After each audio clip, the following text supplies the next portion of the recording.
Imagine arriving in a city where iconic historical landmarks stand side by side with neighborhoods you've never seen in postcards.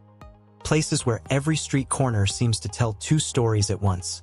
Philadelphia, the cradle of American democracy, is known for Independence Hall, the Liberty Bell, and its vibrant arts scene. Yet, behind those celebrated facades lies another reality. An entrenched web of poverty, addiction, and neglect that stretches from Kensington Avenue to forgotten pockets of North and West Philly. In today's video, we'll peel back the layers to reveal 10 truths that most visitors never see. Stories of individuals who work multiple low-wage jobs just to stay off the streets, families displaced by soaring rents, and neighborhoods haunted by the opioid epidemic. One of the later topics will expose an operation touted as cleaning up the city, only to leave pain and frustration behind. You won't want to miss that part, because it highlights how deeply entrenched these problems are, and how surface-level solutions can sometimes make matters worse. If you're ready to discover Philadelphia's hidden side and understand how historical forces and contemporary crises collide, stick around. And if you haven't yet, click subscribe now to follow World Marvels for more deep dives into places you thought you knew. Let's begin. 10. Women's struggle. Women in Philadelphia's most vulnerable neighborhoods face a unique convergence of challenges that often go unreported. In areas battered by poverty and crime, many single mothers juggle multiple part-time jobs, from cleaning homes to working behind restaurant counters, just to pay rent. A one-bedroom apartment in these neighborhoods can cost around $1,100 a month, roughly $1,100 US. Yet local retail and hospitality positions rarely pay more than $10 to $12 per hour. With such low wages, even full-time work often fails to cover basic necessities like utilities, groceries, and childcare.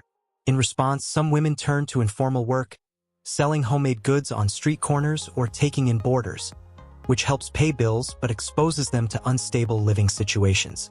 Compounding these economic strains are issues of domestic violence and sexual exploitation. Shelters designed for abuse survivors frequently lack sufficient space. Strict entry rules, such as mandatory curfews or requirements to attend counseling groups, can discourage battered women from seeking safety there. As a result, many continue to live with abusive partners or spend nights in their cars, fearing for their children's well-being yet unable to secure alternative housing. In certain areas like Kensington, human trafficking networks exploit the most vulnerable women, luring them with promises of legitimate work, only to force them into exploitative situations once they arrive. These women often lack access to comprehensive health services. Prenatal and reproductive care facilities are sparse in low-income areas. Without consistent medical attention, pregnancies go unmonitored, and postpartum support is nearly non-existent. Even professional women aren't immune. Consider a single mother working as a certified nursing assistant.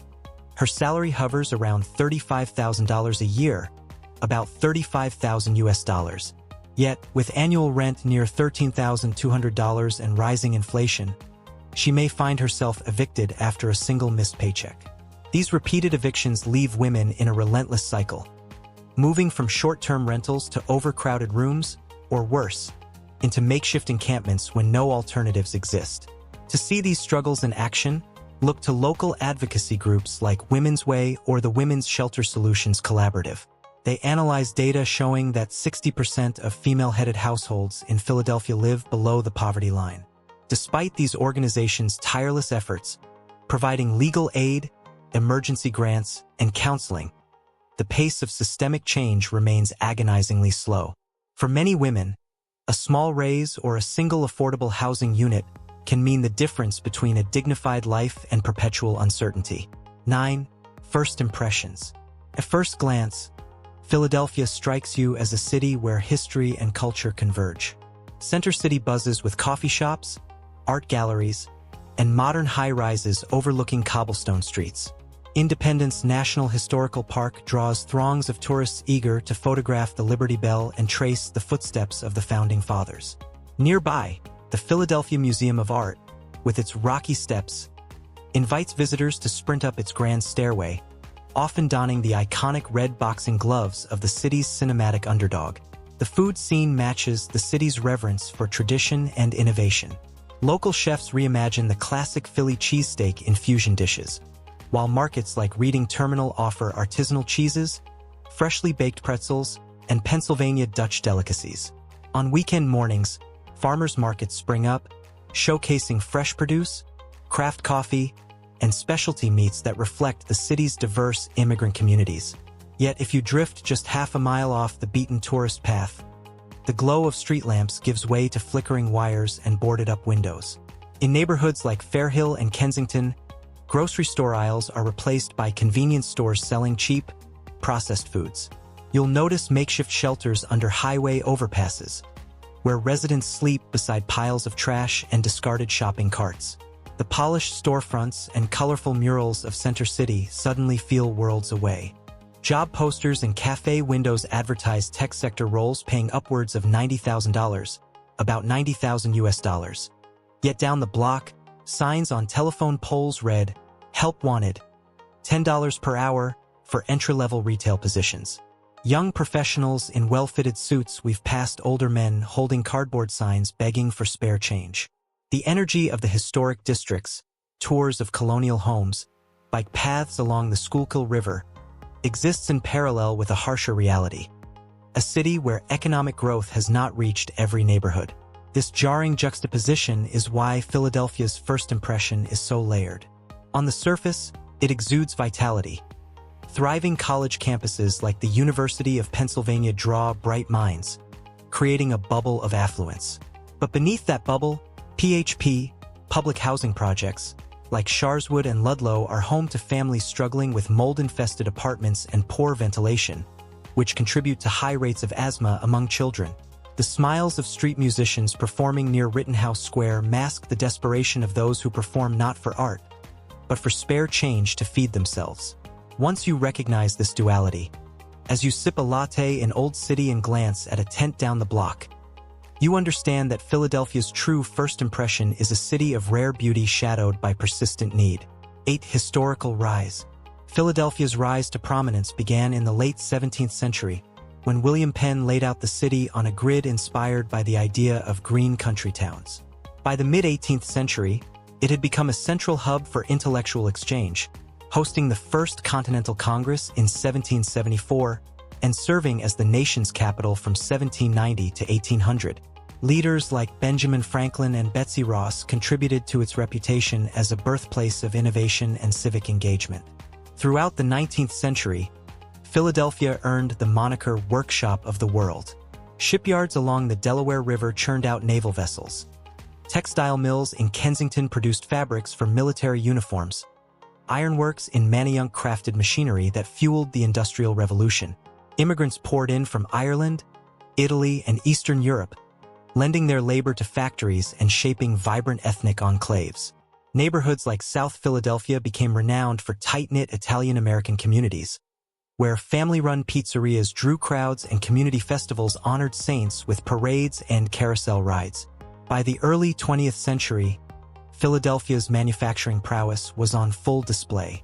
The Baldwin Locomotive Works in West Philadelphia produced over 70% of all steam locomotives used in the United States by 1929. During World War II, the Navy Yard spanned 1,200 acres and employed over 41,000 workers, building warships that patrolled the Atlantic. This period of prosperity fostered stable employment. Many families could afford homeownership, sending their children to well-funded public schools. The population swelled past 2 million, making Philadelphia the nation's third-largest city by 1930. However, cracks began to show in the 1950s as industries faced competition from the Midwest and imports from overseas. Suburbanization lured middle-class families away, draining tax revenues and leaving behind older housing stock. In the 1960s and 1970s, deindustrialization accelerated. Factories shuttered, manufacturing jobs evaporated, and unemployment surged. As the workforce shifted toward service sectors, the city struggled to retrain displaced workers. Despite the eventual growth of universities and healthcare institutions, which now employ thousands in research and medical technology, this new economy never fully replaced the wages earned by factory workers. By the 1990s, Philadelphia began a renaissance in Center City. Historic row houses were restored, arts districts flourished, and restaurants popped up in formerly neglected buildings. Yet this revival largely bypassed neighborhoods still marked by industrial decline. While the skyline transformed with gleaming office towers and luxury condominiums, sections of North and West Philadelphia, once anchored by factories, remained haunted by vacant lots and derelict structures. Thus, the city's historical rise, built on industry and immigration, created a foundation for both prosperity and, ultimately, profound inequality when that industry vanished. 7. Inescapable poverty. Today, Philadelphia's poverty statistics are among the highest in major U.S. cities. More than 23% of residents live below the federal poverty line, and nearly 10% endure extreme poverty, rates that eclipse the national average. This is not an abstract issue. It's woven into the city's fabric. In neighborhoods like North Philadelphia and Kensington, you'll find blocks of shuttered storefronts, broken streetlights, and apartment buildings where tenants share 4 to 6 families within single-family row homes just to afford rent. Consider the typical family of 4, 2 parents working minimum wage jobs, approximately $7.25 per hour, required to earn at least $50,000 annually just to cover rent, utilities, food, and healthcare. Yet the median wage for service industry positions hovers around $22,000 a year. The math doesn't add up, forcing families into impossible choices: pay rent and skip meals, or eat and risk eviction. The cruel irony is that a single missed paycheck, perhaps due to illness, can cascade into utility shutoffs and homelessness. The housing crunch hits youth and seniors hardest. Approximately 17% of Philadelphia's homeless population is under age 18, often stemming from family instability or foster care system failures. Young adults exiting juvenile detention or foster programs receive little transitional support, leaving them on the brink of homelessness. For seniors, affordable housing options are nearly non-existent. A one-bedroom apartment in public housing can cost around $650 per month, around $650 US, but waitlists stretch years long. Consequently, many seniors end up living in their cars or makeshift shelters. Food insecurity compounds these issues. Nearly 1 in 3 Philadelphians relies on emergency food assistance. Local food banks distribute thousands of meals weekly, but lines stretch blocks long, and supplies run out before everyone is served. Families facing hunger often resort to calorie-dense, nutrient-poor foods, cheap processed items that contribute to obesity, diabetes, and related health problems. Schools in these neighborhoods report higher absentee rates and lower graduation rates, perpetuating a cycle where education fails as an escape route. Moreover, healthcare disparities run deep. Low-income neighborhoods lack nearby clinics, forcing residents to travel long distances for medical care they cannot afford. Chronic conditions go untreated, and emergency rooms, often overwhelmed, become default care centers. Mental health services, particularly for those battling addiction, are scarce. Waiting lists for affordable counseling or rehab facilities can stretch months, leaving individuals to fend for themselves on the streets, worsening the cycle of poverty. Public transportation, while extensive, still leaves gaps. Routes through impoverished areas often run infrequently, making it hard to reach job sites or healthcare appointments on time. Missing a bus can lead to lateness, lost wages, and repeated reprimands at work, another step toward job loss. In suburban regions around Philadelphia, property values rise as city dwellers who can afford to leave escape to neighborhoods with better-funded schools and safer streets. This exodus further drains city resources, shrinking the tax base and leaving behind those with the least. Addressing this inescapable poverty requires more than charity. It demands systemic overhaul. From increasing the minimum wage and expanding affordable housing to bolstering public education and providing universal healthcare access, solutions are complex and often politically contentious. Yet, as long as half of Philadelphia's neighborhoods remain in this cycle, the promise of a thriving, equitable city will remain out of reach. These are the bitter truths hidden behind the city's historic landmarks and cultural treasures. 6. Origins decline. Philadelphia's descent from industrial powerhouse to urban struggle began in the mid-20th century. Factories that once fueled the local economy closed in rapid succession, driven by global competition and technological changes. Once thriving plants, textile mills in Kensington, shipyards on the Delaware River, and locomotive works in West Philadelphia could no longer compete with lower labor costs abroad. In the 1970s and 1980s, these closures precipitated a wave of unemployment, leaving tens of thousands of workers jobless almost overnight. Neighborhoods built around factory employment bore the initial shock. Families who had relied on stable manufacturing wages experienced sudden income loss. Young adults who might have stepped into steady union jobs found their aspirations dashed. Instead of inheriting stable livelihoods, they confronted a shrinking job market dominated by low-wage service sector work. As tax revenues from payroll and property taxes declined, city officials faced budget shortfalls, leading to cuts in public services. Street maintenance lagged, public transit routes were reduced, and funding for local schools dwindled. The net effect was a spiral. Fewer services led to declining quality of life, which discouraged new businesses from opening, further contracting job opportunities. Amid shrinking public investment, real estate markets shifted. With fewer residents able to afford homes, vacancy rates climbed. Speculators bought up properties at depressed prices, but many simply left them boarded, awaiting a future return to profitability rather than rehabilitating them for immediate rental or sale. The resultant vacant lots and derelict buildings became magnets for squatters, illicit activity, and eventually, open-air drug markets. This was especially apparent in Kensington, where entire blocks turned into informal encampments. Attempts to revitalize targeted Center City and University City were anchored by institutions like the University of Pennsylvania and Drexel University. Significant funds poured into renovating historic row houses, converting them into luxury apartments or student housing. New restaurants, art galleries, and tech startups proliferated, sparking a renaissance of sorts in select neighborhoods. Yet these gains bypassed many North and West Philadelphia districts. Rising property values in revitalized areas triggered gentrification, pricing out longtime residents who lacked the means to stay. This process accelerated the exodus of middle-class families to suburbs, cementing an economic divide between the city's prosperous enclaves and its neighborhoods left behind. Political fragmentation compounded these trends.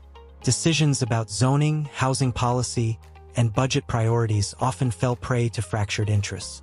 While some council members advocated for affordable housing, others resisted new developments they feared would alter neighborhood character or reduce property values.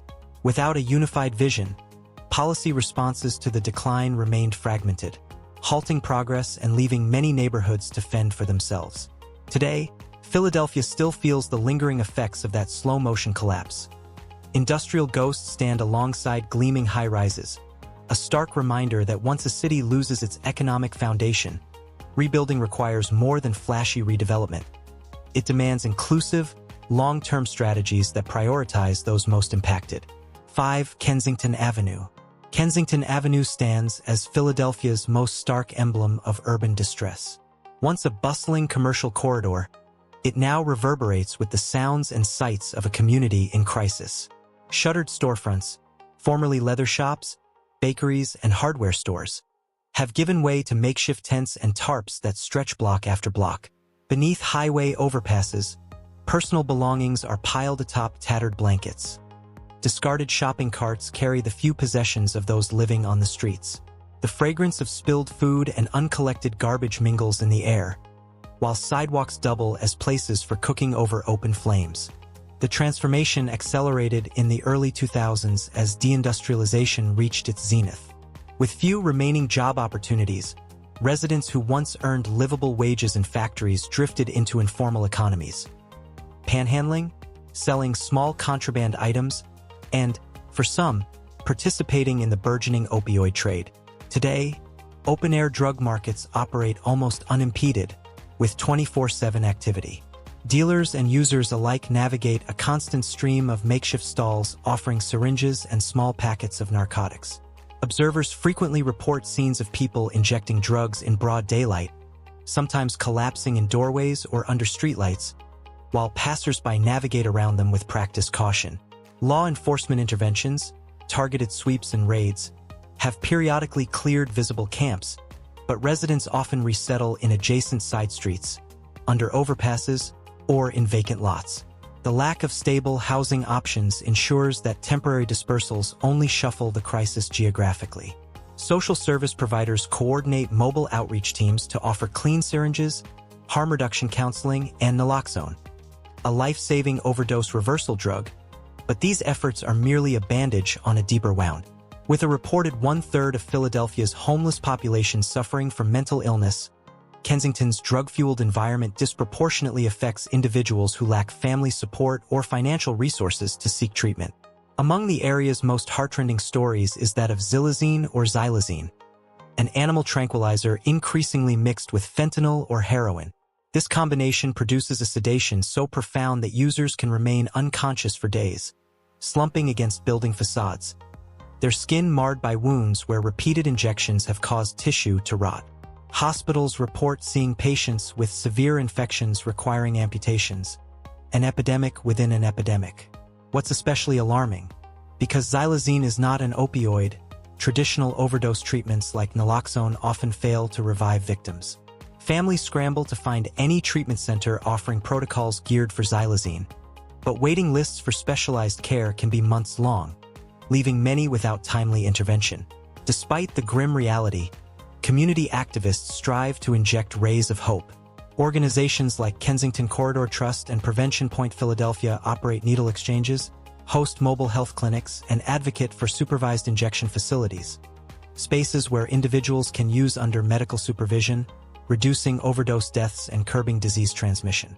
These facilities, common in parts of Europe and Canada, remain contentious in U.S. cities like Philadelphia, facing political resistance and local opposition.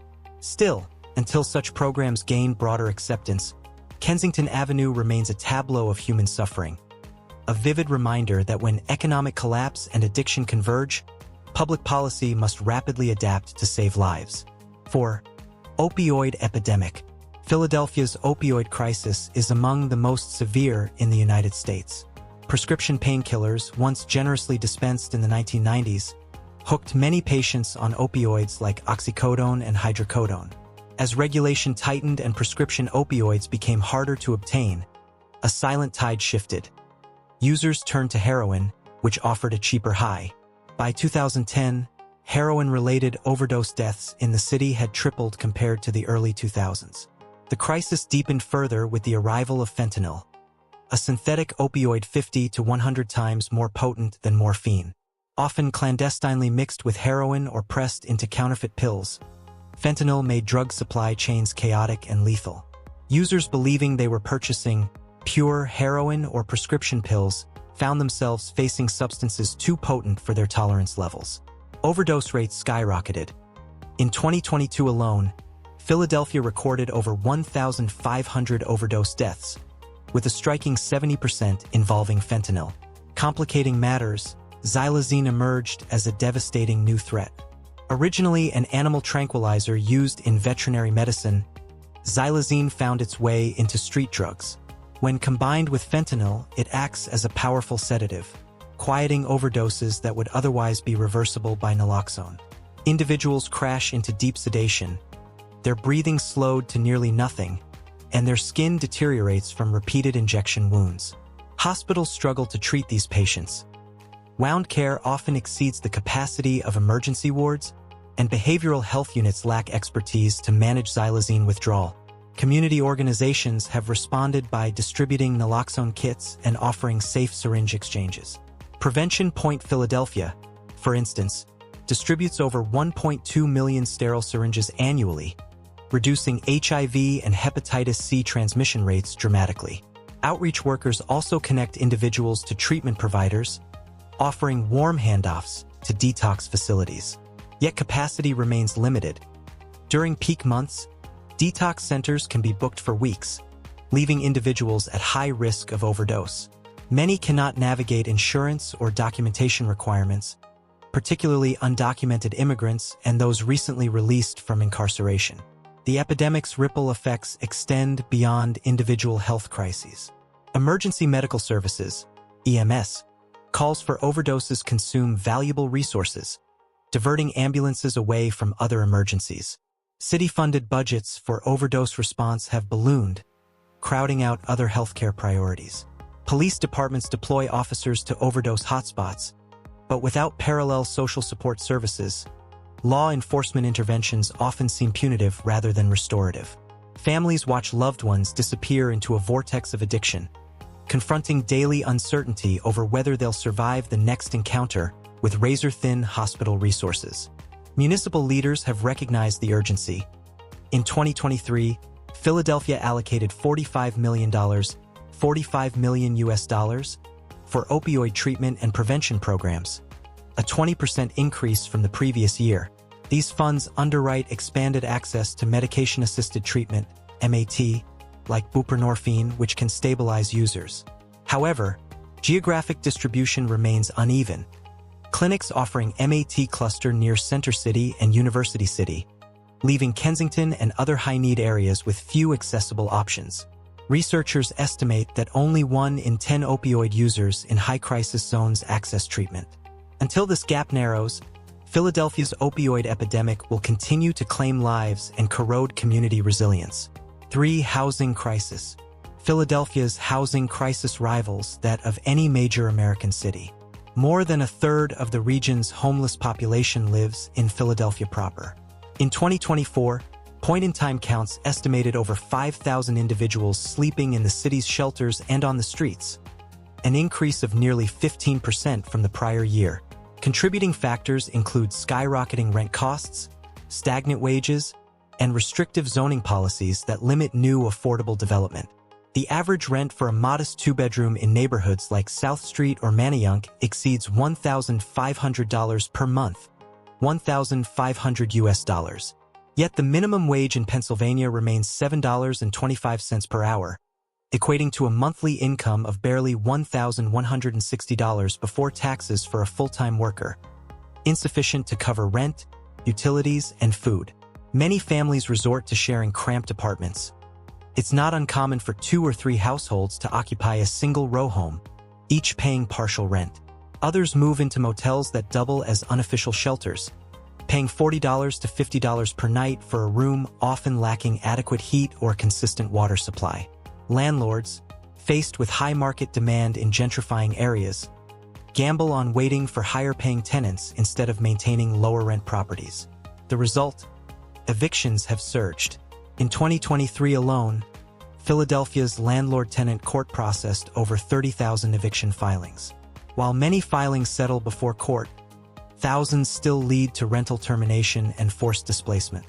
Once evicted, families confront steep fees if they seek to stay on the Housing Choice Voucher waitlist, some paying up to $1,000 in application fees and security deposits they cannot afford.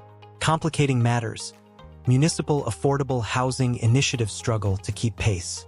In theory, projects like Housing First aim to house chronically homeless individuals without requiring sobriety or mental health treatment as prerequisites. In practice, only about 500 units became available through such programs in 2024, far short of the estimated 10,000 units needed to substantially reduce chronic homelessness. Proposals to convert vacant lots into mixed-income developments face opposition from local residents who fear increased density will strain schools and infrastructure. Meanwhile, nonprofit developers report costs above $350,000 per unit when accounting for land acquisition, construction, and regulatory compliance, figures that dwarf federal grants that typically provide $50,000 to $75,000 per unit. Public shelters, while life-saving, remain an imperfect solution. To enter a city-run shelter, guests face strict rules: no pets, mandatory curfews, and periodic room inspections. These conditions push many to avoid shelters altogether, preferring the relative autonomy of tents, abandoned buildings, or cars parked in safe zones. For families with children, shelters often require separating fathers from mothers, policies that discourage fathers from entering, leaving many homeless families without their paternal figure. In winter months, although warming centers open to provide short-term refuge, capacity rarely matches demand. Reports surface each season of hypothermia-related deaths among individuals who decline shelter because of its stringent regulations or because they worried about theft of meager belongings. Gentrification further complicates the crisis. as neighborhoods like Fishtown and Northern Liberties attract young professionals eager for loft-style living. Mid-rise luxury apartments spring up at prices above $2,500 per month. Landlords in adjacent older buildings jump rent to match market rates, displacing low to moderate-income tenants who can't keep pace. Long-time residents find themselves caught in a squeeze. Increasing rents coupled with shrinking affordable supply. Outmigration from these neighborhoods pushes families further north or west, where housing stock is cheaper but schools and jobs are farther away, exacerbating transportation costs and eroding community networks. Small-scale solutions emerge. Community land trusts protect parcels for future affordable housing, and local organizations sponsor rapid rehousing grants that cover rent for up to 6 months. Efforts to reduce development fees on affordable units aim to make new construction financially viable for nonprofit developers. Yet such programs rely heavily on philanthropic donations and inconsistent government grants. Without systemic policy shifts, like robust rent control, increased federal funding for housing, and zoning reforms prioritizing affordable development, Philadelphia's housing crisis remains a wrenching feature of city life, perpetuating instability for thousands and anchoring poverty in place. 2. Insufficient solutions. Philadelphia's leadership has launched numerous initiatives to address homelessness, drug addiction, and urban decay, but many efforts fall short due to lack of scope or sustained funding. In the mid-2010s, the city unveiled the Zero Waste Plan to clear encampments and reduce litter, coordinating street sweeps that remove tents and debris from major thoroughfares. On the surface, sidewalks looked cleaner for a few days, but residents simply migrated to adjacent blocks, forming new camps under highway underpasses or behind abandoned row houses. As homelessness was pushed out of sight rather than properly addressed, these operations achieved only temporary aesthetic relief, leaving the crisis intact. Similarly, enforcement actions targeting drug markets have yielded little long-term benefit. Missions like Operation Fishnet, initiated in 2018, aimed to dismantle open-air drug markets along Kensington Avenue. Every few months, hundreds of officers conducted raids, confiscating narcotics and arresting individuals for possession or sale. Local media praised early successes, stashes of heroin and fentanyl seized, numbers of arrests tallied, and brief shutdowns of known hotspots. Yet, within weeks, dealers re-established informal markets in nearby side streets. Without readily available treatment options, many dealers and users cycled through jails only to return to the same environment.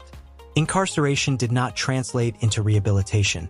Without comprehensive wraparound services, former inmates frequently relapsed into drug use or turned to other criminal activities, perpetuating the cycle of enforcement and release. Public health responses, although well-intentioned, remain under-resourced. Needle exchange programs, spearheaded by nonprofits like Prevention Point Philadelphia, distribute over 1 million sterile syringes annually, reducing HIV and hepatitis C transmission rates by an estimated 80% in participating neighborhoods. However, funding shortfalls force periodic closures of mobile units, leaving gaps in service. Clinics offering medication-assisted treatment, MAT, such as methadone and buprenorphine struggle to keep pace with demand. Some clinics require proof of residence or impose sliding scale fees patients cannot afford. Consequently, only about 1 in 5 opioid-dependent individuals in high-need areas access MAT regularly. Housing First pilot programs, lauded by advocates, place chronically homeless individuals directly into permanent supportive housing. Yet only a fraction of those in need benefit. As of 2024, approximately 500 units were available, a drop in the bucket compared to an estimated 10,000 chronically homeless individuals in Philadelphia. Complex application processes, requiring background checks, coordination between multiple social service agencies, and steady sources of supplementary income, discourage many from applying. Meanwhile, some proposed supportive housing development stall in City Council due to neighborhood opposition, the not-in-my-backyard phenomenon, delaying progress by years. The disconnect between political promises and on-the-ground realities frustrates service providers, who watch vulnerable clients slip through loopholes created by bureaucratic red tape. Moreover, fragmentation among city, state, and federal agencies further hinders cohesive strategy. The Philadelphia Housing Authority, PHA, manages public housing units but faces a backlog of repair requests and chronic underfunding from HUD, the Federal Department of Housing and Urban Development. Meanwhile, the Office of Homeless Services, OHS, coordinates shelter operations but often lacks real-time data sharing with PHA or the Department of Behavioral Health and Intellectual Disability Services. BIDS. As a result, individuals cycling between jails, hospitals, and shelters may confront conflicting eligibility requirements, prolonging their time on the streets. The absence of a unified digital dashboard to track client progress means caseworkers spend more time navigating interdepartmental protocols than serving clients. Philanthropic contributions, though generous, cannot substitute for robust policy change. Several large nonprofits concentrate services in Center City and University City, leveraging proximity to wealthy donors and academic partners. However, East and North Philadelphia neighborhoods are frequently bypassed, leaving resource deserts where even basic outreach is sporadic. Local fundraisers spotlight high-visibility campaigns, e.g., holiday toy drives, winter coat distributions, but critics argue these efforts serve as bandages, failing to address root causes like structural racism, decades of disinvestment, and income inequality. Until cash-strapped agencies receive stable, multi-year funding, rather than short-term grants, Philadelphia's social safety net will continue to fray, and ineffective solutions will perpetuate cycles of poverty and addiction. 1. Operation 2024. In early 2024, Philadelphia's mayor and council unveiled Operation 2024, Reclaiming Our Streets, billed as the city's most ambitious cleanup in decades. The plan allocated $2 million, approximate $2 million US, to mobilize 300 sanitation workers, 100 police officers, and 50 social workers over a 6-week period, aiming to dismantle encampments along Kensington Avenue and redirect residents into temporary shelters. City Hall promoted before and after images. Streets cleared of tents, garbage removed, and businesses able to reopen. Politicians lauded the operation as proof of responsiveness to citizens' concerns, while local media broadcast footage of construction crews hoisting tarps and folding tents. To encourage individuals to accept shelter, the city partnered with local motels to secure 200 temporary rooms, safe sleep sites. Outfitted with beds, cots, and access to meals 3 times daily, outreach teams offered bus passes, hygiene kits, and referrals to nearby clinics for addiction counseling. At its onset, Operation 2024 seemed promising. More than 150 individuals accepted a bed, and some expressed relief at trading tent living for indoor accommodations. Small businesses along the avenue, coffee shops, thrift stores, and bakeries saw short-term spikes in foot traffic as cleaning crews created a temporary image of revival. However, cracks in the initiative surfaced quickly. Of the 150 who initially accepted motel rooms, fewer than 60 remained after 2 weeks. Locations proved isolating, situated beyond walking distance from trusted community centers, making it difficult for residents to maintain social ties or continue part-time jobs. Strict regulations in safe sleep sites prohibited individuals above a certain alcohol or drug blood concentration, disqualifying deeply addicted persons. Those cleared as under the influence returned to the streets, facing a fractured sense of trust toward outreach workers. Within 3 weeks, new encampments formed just blocks away from the original sites. Displaced residents migrated to underpasses beneath I-95, to empty garages, and to side streets behind residential blocks. Social workers reported that nearly half of those initially offered shelter declined on returning to the avenue. They had lost belongings during forced clearances, and many feared police would confiscate identification documents or small amounts of cash they carried to survive. Upon refusing transport, they often disappeared into informal networks, becoming harder to contact. Opioid overdoses in Kensington spiked during Operation 2024, with heroin and fentanyl users unable to access harm reduction services unimpeded. Overdose clusters occurred in areas lacking outreach. At one temporary data collection meeting, medical examiners reported an uptick of 15% in overdose deaths compared to the prior period, coinciding with the sweeps. Pharmaceutical trace analysis revealed that xylazine-laced fentanyl remained pervasive, and naloxone use without additional medical support proved insufficient, underscoring the limited impact of short-term interventions. Local nonprofits voiced frustration as they watched funding prioritized for cleanup logistics rather than expanding treatment capacity. Prevention Point Philadelphia noted delays in grant awards that could have underwritten mobile clinics in East Kensington. Simultaneously, community activists rallied outside City Hall, displaying signs with slogans like, "Not just clean streets, we want homes." They argued that the operation served as a photo op for political leaders rather than a genuine remedy. These criticisms resonated when, a month after the initial wave, City Hall ended daily press briefings on Operation 2024, shifting focus to renegotiating contracts for new policing measures and structurally ignoring demands to allocate resources toward durable housing initiatives. Disappointed residents, forced from tents and with no secure place to store belongings, shared stories of having lost medical records and disability documentation during the sweeps. One older veteran recounted losing a bag containing his only state-issued ID, which took months to replace, further complicating his access to VA benefits and entitling programs. Another local mother described dragging her 3 young children to a shelter 15 blocks away, only to be turned away because the family unit exceeded capacity. They returned to a tent site littered with personal items stolen during a daytime cleanup, leaving her and her kids to sleep in a cardboard structure under a highway overpass. By mid-2024, city officials began quietly acknowledging Operation 2024's shortcomings. Internal memos revealed that only 30% of those offered temporary housing found permanent support, leaving the majority to return to unstable conditions. Proposed plans to reinvest leftover funds into expanding public housing units were shelved amid budget disagreements, with fiscal analysts warning that diverting money would require cutting other essential services. In effect, Operation 2024 became emblematic of Philadelphia's broader struggle. Well-publicized yet short-lived attempts that treat visible symptoms, trash, tents, derelict buildings, without the deeper work of funding affordable housing, scaling up treatment centers, and dismantling systemic barriers preventing low-income residents from escaping cycles of poverty and addiction.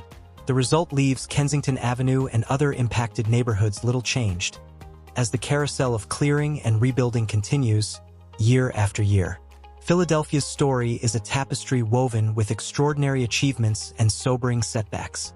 From its birth as a cradle of democracy and its apex as workshop of the world, to its present-day struggles on Kensington Avenue and beyond, the city's legacy reminds us that progress is never guaranteed. Addressing entrenched poverty, the opioid crisis, and the housing emergency demands more than periodic headlines. It requires sustained political will, cohesive policy, and genuine investment in people. We have witnessed how temporary cleanups and fragmented initiatives fail to heal communities when underlying economic and social vulnerabilities remain ignored. Now, we want to hear from you.